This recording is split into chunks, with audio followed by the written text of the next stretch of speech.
Sejam bem-vindos a mais um vídeo. O meu nome é Pedro Rodrigues Ribeiro, sou psicólogo, e neste vídeo sobre as figuras importantes da hipnose e na psicoterapia, eu gostaria de vos apresentar James Braid. James Braid é considerado por muitos o pai da hipnose e uma das primeiras figuras que podemos discutir utilizou e popularizou o termo hipnose, o que desde si já representa uma grande mudança de paradigma entre o mesmerismo e a hipnose, como hoje em dia nós consideramos. James Braid era um médico escocês com especialidade em oftalmologia, se eu não estou enganado, que viveu nos anos de 1700. Portanto, como vocês devem reparar, se considerarmos então Braid como sendo uma das primeiras pessoas a utilizar o termo ou criar o termo hipnose, podem reparar que a hipnose não é uma abordagem tão antiga quanto isso. Ou pelo menos como nós a conhecemos. Eu estou agora a divagar. Braid era uma pessoa que, tal como a comunidade médica na altura, era alguém que não acreditava, sem evidências científicas, em determinadas abordagens mente-corpo ou determinadas abordagens terapêuticas. E embora, na altura, o mesmerismo já tivesse sido, de alguma forma, descortinado pela comissão científica que teve como objetivo analisar e dar veracidade às ideias de Mesmer, portanto, que já tinham colocado, que já tinham arrasado, que já tinham criticado, que já tinham dito que o mesmerismo não era uma abordagem científica. Apesar de tudo, o mesmerismo ainda continuava a ser utilizado em determinados contextos, como contexto de entretenimento ou como uma atuação do circo e de feiras que existia na altura. E Braid chegou a observar muitas dessas atuações e considerou logo desde cedo que aquilo que se estava a assistir era uma mentira, era algo que de alguma forma era planeado, estava a ser planeado entre o sujeito e o artista. De modo a tentar provar as suas ideias e as suas crenças, Braid conseguiu que um desses artistas fizesse uma demonstração privada com ele. E então, num contexto privado, à parte, um artista mesmerizou uma pessoa e depois permitiu que Braid a observasse. E aquilo que Braid constatou é que, de facto, havia mudanças fisiológicas e também algumas mudanças dentro dos processos de movimentação dos olhos que, de facto, estavam a acontecer e tudo aquilo era genuíno.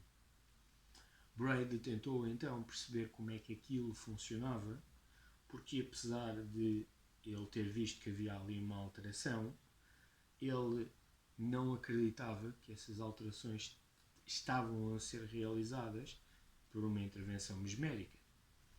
O que Braid acabou por perceber é que a mudança desse estado poderia ser atingido pelo foco total da atenção num ponto, numa ideia, num pensamento, numa emoção, num comportamento.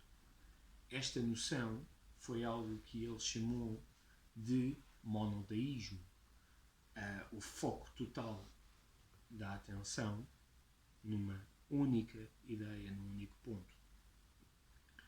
Utilizando este conceito, Braid desenvolveu aquela que por muitos é considerada a primeira indução hipnótica e que hoje em dia ainda é tão utilizada e tão popular, que é a indução por fixação ocular.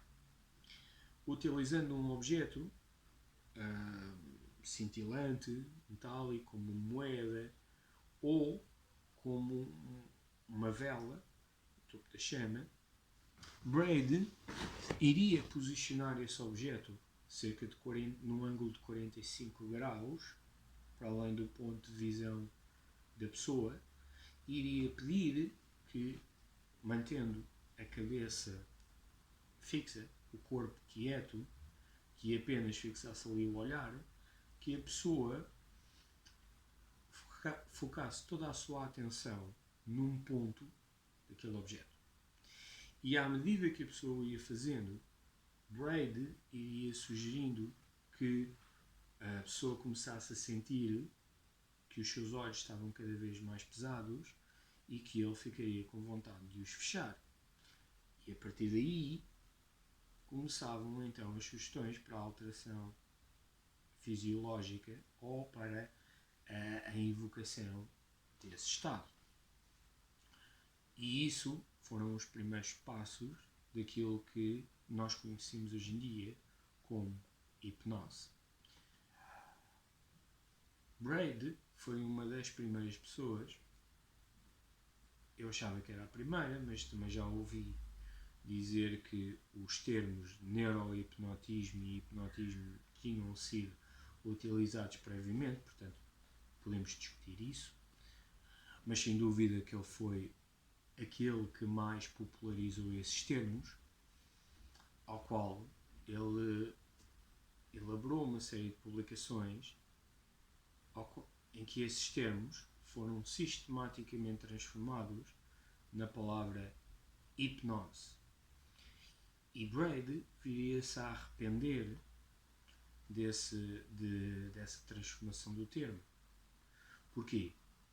Hipnose, em termos da origem da palavra, deriva de hipnos. Hipnos era o deus grego do sono. E nós sabemos que hipnose não é sono.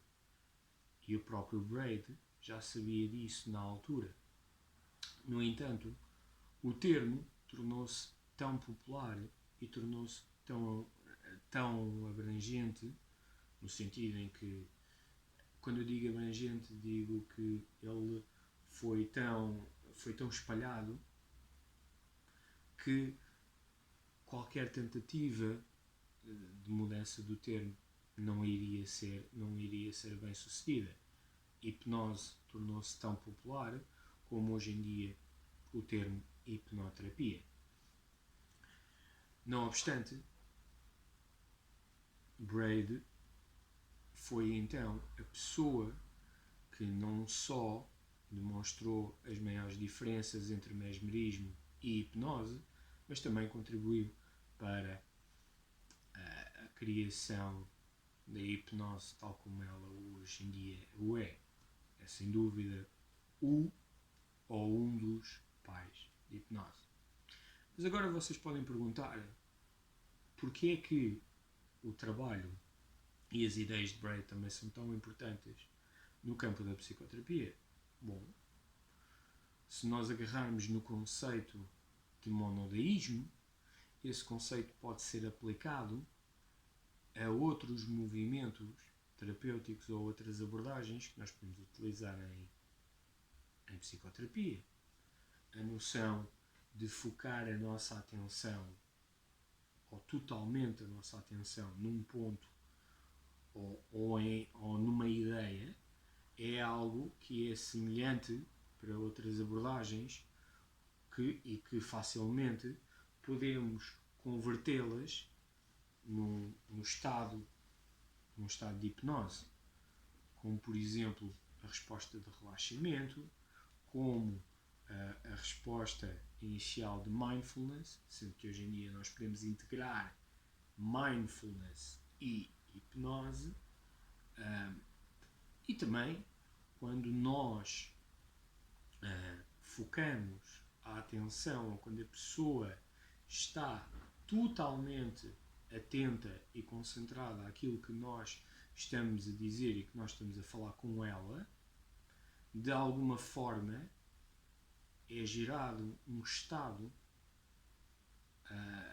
em que a pessoa está mais permeável a aprendizagens e a uma qualidade diferente e substancial dessas aprendizagens.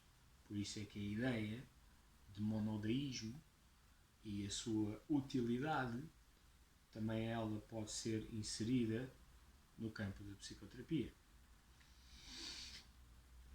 Dito isto, gostaria de agradecer-vos o vosso tempo. Subscrevam o canal, partilhem se acharem que alguém também possa ter interesse ou possa gostar destes temas. Desejo-vos a todos um resto de boa semana, uns bons dias, protejam-se e fiquem bem.